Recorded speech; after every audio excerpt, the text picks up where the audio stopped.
आज का टॉपिक हमारा जो है वो है इल्म, नॉलेज।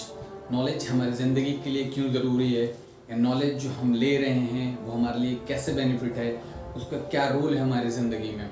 तो एक स्टोरी से मैं आपको समझाना चाहूँगा कि why knowledge is important for us. So आप इस स्टोरी को सुने और आखिर में इसका जो कंक्लूज़न है वो बहुत ही बेस्ट है कि ये बात जो थी, पहले के ज़माने में लोग आलिम हुआ करते थे। आलिम मीन्स कि पढ़ा लिखा इंसान, जैसे आज के ज़माने में टीचर्स हुआ करते हैं। तो एक टीचर थे, उनका एक शागिर्द था, उनका एक स्टूडेंट था। तो स्टूडेंट उसके पास जाता है और पूछता है कि सर मुझे कुछ ऐसी चीज़ बता दें ताकि मैं कामयाब हो जाऊँ, तो मेरे ऊपर नज़र करम कर दें। तो उनके जो टीचर थे वो कहते हैं यार नज़र करम वगैरह तो कोई चीज़ होती नहीं है, लेकिन हाँ अगर आपके पास रियाज़त है, रियाज़त का मीन्स प्रैक्टिस है, आप एफ़र्ट डाल सकते हो तो बिल्कुल आप कामयाब होगे। वैसे ये स्टोरी जो है वो आज़ादी से पहले के टाइम की है, और जिस राइटर ने, जिस मुसन्निफ़ ने इस बात को लिखी वो ये कहता है कि ये सच्ची घटना है, ये इंसिडेंट रियल में हुआ था। तो वो उस्ताद कहते हैं कि अगर आप वाक़ईन कामयाब होना चाहते हैं तो आप जंगल की तरफ जाएं और आप अपने साथ खाना भी लेके जाएं, क्योंकि कई टाइम के बाद आपका खाना ख़त्म हो सकता है, मुमकिन है। लेकिन तुम्हारे जंगल में जाओगे तो तुम्हें किसी चंद चीज़ों से लड़ना होगा।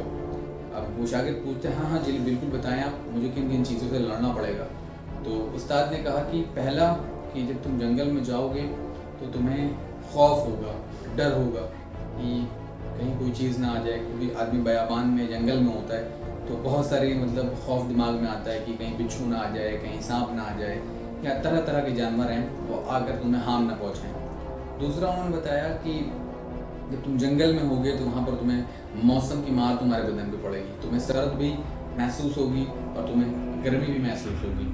और तीसरा कि तुम्हें इमोशंस, तुम्हें तन्हाई से लड़ना होगा, कि जब आप अकेले रहेंगे तो आपके इमोशंस के साथ आपको लड़ना होगा। और चौथी चीज़ उन्होंने बोली कि तुम्हें भूख से लड़ना होगा, कि तुम्हें भूख भी लगेगी वहाँ पर। भूख एक ऐसी चीज़ है जो इंसान को गलत काम करने के लिए मजबूर कर देती है। भूख के लिए आप पैसे कमाने के लिए आप लोगों पर जुल्म ढाना स्टार्ट कर देते हैं। तो उस्ताद ने बोला कि ये 4 चीज़ें हैं, इनसे तुम्हें लड़ना होगा। इतना बोलने के बाद उन्होंने बोला कि आप एक स्टेटमेंट दिया, उन्होंने एक स्टेटमेंट दिया कि इस स्टेटमेंट को तुम पढ़ते रहना, एक पर्टिकुलर टाइम तक पढ़ना। जब ये पढ़ लोगे तो तुम जंगल से जब बाहर की तरफ निकलोगे पढ़ने के बाद, तो एक रास्ता होगा, उस रास्ते पे तुम्हें एक एंजल मिलेगा, फरिश्ता, और वो तुमसे पूछेगा कि तुम्हारी क्या ख्वाहिश है। तो तुम्हें उस समय लगेगा कि तुम्हें भूख भी लगी होगी, तुम्हें और भी चंद ज़रूरतें होंगी, लेकिन तुम उन चीज़ों को मत पूछना और तुम उससे बोलना कि वो तुम्हें इल्म दे दे, वो तुम्हें नॉलेज दे दे। शागिर्द ने हाँ भरी और वो जंगल की तरफ रवाना हुआ। जब वो जंगल में पहुंचा तो वहाँ पर उसे सर्द गर्म की मौसम की मार भी उसके बदन पे पड़ी। उसे सर्द रात में सर्द महसूस हो, दिन में गर्म महसूस हो, और उसका खौफ इतना था कि वो पैर रखे आगे तो उसे डर लगता था कि कहीं भी कोई आगे खा ना जाए। तन्हाई उसको ऐसी लगी कि मानो ज़िंदगी में अकेला ही पैदा हुआ और किसी का साथ ना हुआ। चेहरे भूल गया वो लोगों के, भूख, खाना ख़त्म हो चुका था जो लोग ही गया था। अब उसको भूख की शिद्दत भी बहुत परेशान करने लगी। खैर करते कराते जो एक टाइम पीरियड था, उस टाइम पीरियड तक उसने वो स्टेटमेंट पढ़ा।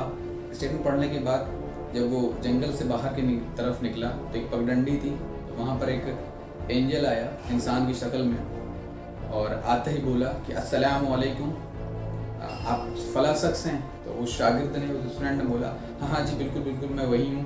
तो उस एंजल ने बोला कि बताएं आपकी क्या ख्वाहिशात हैं, मैं आपकी ख्वाहिश को पूरी करूँगा। तो इसने सोचा यार भूख तो बहुत ज़्यादा लगी हुई है, कुछ खाने का इंतज़ाम हो जाता, या जो मुझे सर्द गर्म की महसूस हो रही थी एक अच्छा लिहाफ मिल जाता। लेकिन उसको फ़ौरन अपने उस्ताद की बात याद आई। उसके उस्ताद ने कहा था जब तुम जंगल की पगडंडी से निकलोगे तो तुम्हें एक फ़रिश्ता मिलेगा, एक एंजल मिलेगा, और उससे तुम इल्म ले लेना। तो खैर इसने बोला कि ऐ शख्स मुझे इल्म चाहिए, मुझे नॉलेज चाहिए, अब मुझे नॉलेज दे दें। अब भूखे पेट इसने नॉलेज तो ले लिया, अब इससे चला ना जा रहा था कि यार आगे बढ़ूँ कैसे, बदन में ताकत नहीं थी। खैर करते कराते ये आगे बढ़ा, और जैसे ही इस पगडंडी को पार किया, बगल में एक गाँव था, तो उस गाँव में एक दरवाजे पर पहुँचा और वहाँ पर उसने नॉक किया, कुंडी को खटखटाया और गिरा और बेहोश हो गया। तो उस घर वाले बाहर निकले, उसके ऊपर पानी वानी डाला। तो इसने बताया मुझे बहुत ही शिद्दत से भूख लगी हुई है, बहुत ही ज़्यादा भूख लगी हुई है, और मौसम की वजह से मुझे सर्द भी बहुत ज़्यादा लग रही है। तो पहले के ज़माने में लोग जब मेहमान किसी घर में आता था तो लोग बहुत ही उससे ज़्यादा हॉस्पिटैलिटी दिखाते थे, बहुत ज़्यादा उसकी मेहमान नवाजी करते थे। तो वो उस शख्स को, उस शागिर्द को उठा के घर के अंदर लेकर के आए और उसको अंगीठी, पहले ज़माने में अंगीठियाँ हुआ करती थी, तो अंगीठी में उसको खाना गर्म किया, खाना गर्म करके उसे खाना दिया, अच्छा लिहाफ दिया और पूरे घर के लोग उसको घेर के बैठ के कह रहे मेहमान आया, मेहमान आया। तो आप नोट करें कि इस वक्त उसकी चारों चीज़ें पूरी हो चुकी थी। पहला कि जो उसको खौफ था वो खौफ उसका दूर हो चुका था, उसकी जो तन्हाई थी, उसके इमोशंस थे, सब लोगों का साथ मिल चुका था, जो उसको बदन पे उसकी मौसम की मार से उसको सर्द गर्म महसूस हो रही थी, उसे अच्छा लिहाफ मिल चुका था, उसको भूख बहुत ज़्यादा लगी हुई थी, उसको खाना भी मिल चुका था। खैर अभी आप कंक्लूजन की तरफ बढ़ें, अब स्टोरी कंप्लीट हो, बहुत ही अच्छा कंक्लूजन निकलेगा। अभी ख्वाब आके रात के 3 साढ़े 3 बज रहे थे, तो घर वालों ने बोला कि आप आराम फरमा लें, आप सुबह निकल जाइएगा।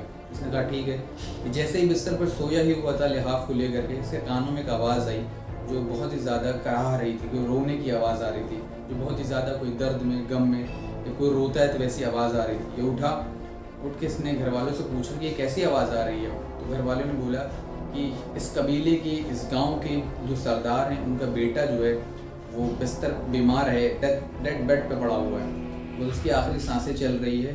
तो पहले के ज़माने में गांव में जब किसी की तबीयत ख़राब हुआ करती थी तो लोग सबके घरों पे जाते थे और बोलते थे प्लीज़ मेरे बच्चे के लिए दुआ करें, प्लीज़ मेरे घर के इस शख्स की तबीयत बहुत ही ज़्यादा ख़राब है, आप लोग दुआ करें। तो उस गांव का रिवाज था कि जिसकी भी तबीयत ख़राब होती थी तो उस लड़के को चारपाई पर लिटा करके लोग घर घर की तरफ ले जाते और दुआओं के लिए दरख्वास्त करते कि प्लीज़ हमारे बच्चे के लिए आप दुआ करें। तो इसने सुना और सुनने के बाद फ़ौरन इसके सामने मतलब स्क्रीन आ गई और स्क्रीन में उसने देखा कि फला जड़ी बूटी जो है वो पास के जंगल में है, अगर इसको ला करके इस बच्चे को दे दिया जाए तो ये ठीक हो जाएगा। इसने फ़ौरन बोला कि आप लोग जंगल की तरफ जाएं और ये जड़ी बूटी लाएं और उसका रस जो है निकाल कर उसका अर्क इस बच्चे के मुंह में दे दें। जो उस कबीले के सरदार के मुलाजिम थे जो वहाँ काम करते थे, फ़ौरन गए और जंगल से उस जड़ी बूटी को ला करके उस बच्चे के मुंह में अर्क दिया और वो बच्चा उठ के खड़ा हो गया। अब सब लोग हैरत से पूछ रहे हैं, कबीले के सरदार है, अरे भाई आप कौन हैं, आप कौन हैं? तो उस घर वालों ने बताया कि ऐसा ऐसा इंसिडेंट हुआ कि कल रात, अभी रात में ये आए यहाँ पर और बहुत ही ज़्यादा इन्हें भूख लगी हुई थी, इन्हें बहुत शिद्दत थी मौसम की, तो इनके ऊपर हमने लिहाफ वगैरह दिया। खैर वो बात ख़त्म हुई, सुबह नमूदार हुई, सुबह हुई तो दोपहर का वक्त हो ही रहा था कि मेहमान वालों ने सुबह ही कह दिया था कि आप आज ना जाएं, आप कल चले जाइएगा प्लीज़। तो ये रुक गया था। दोपहर में जो और आसपास के कबीले वाले थे उन्होंने वहाँ पर हमला कर दिया। जब वहाँ पर हमला कर दिया तो सब परेशान कि अब तो भाई आज तो काम ख़त्म हो जाएगा, आज सब लोग मारे जाएंगे। ये चुपचाप खड़ा देख रहा था।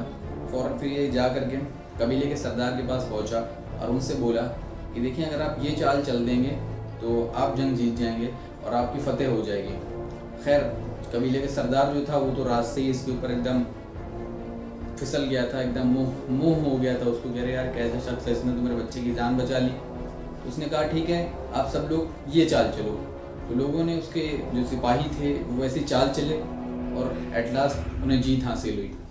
शाम हुई, रात के वक्त सब लोग इकट्ठा हुए, गांव के लोग सब लोग इकट्ठा जब हुए तो जो सरदार था उसने अपनी टर्बन, अपनी पगड़ी उतारी और इस स्टूडेंट के कदमों में रख दी कि देखिए आप मुझसे ज़्यादा काबिल हैं, आपको दवाओं के बारे में मालूमात है, आपको जंग कैसे करनी ये भी मालूम है, तो आप मुझसे ज़्यादा काबिल हैं, तो आप जो सरदार जो हैं आप सरदार बन जाएं।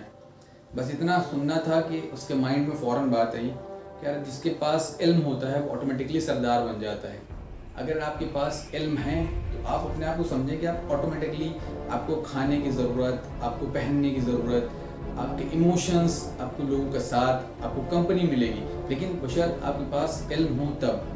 आज के ज़माने में हम कितना ज़्यादा वक्त अपना बर्बाद करते हैं जो हमारे लिए बेनिफिट नहीं भी होती हैं, लेकिन अगर वही वक्त हम इल्म, नॉलेज को गेन करने में लगा दें तो आप बात माने मेरी, पक्का है कि रेवोल्यूशन आ जाएगा सोसाइटी में।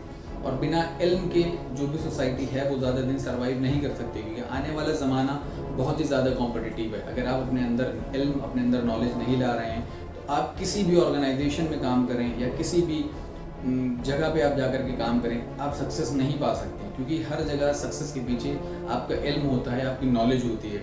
हम लोगों को गलत तालीम दी जाती है कि अगर आपके पास अच्छी डिग्री होगी, आपके पास अच्छा सर्टिफिकेट होगा तो आप कामयाब हैं। ना, बिल्कुल गलत है। अगर आपके पास नॉलेज है तो तो आपके दर्जात, आपका जो स्टेबिलिटी है वो एक बेहतर होगी और आपका जो पोजीशन होगी वो आप हमेशा हेड ही रहोगे। अगर आपके पास नॉलेज है तो डेफिनेटली आप एक अच्छे इंसान, एक सोसाइटी के लिए एक अच्छे इंसान, अपने लिए एक अच्छे इंसान और कुछ आप अच्छा कर सकते हैं लोगों के लिए।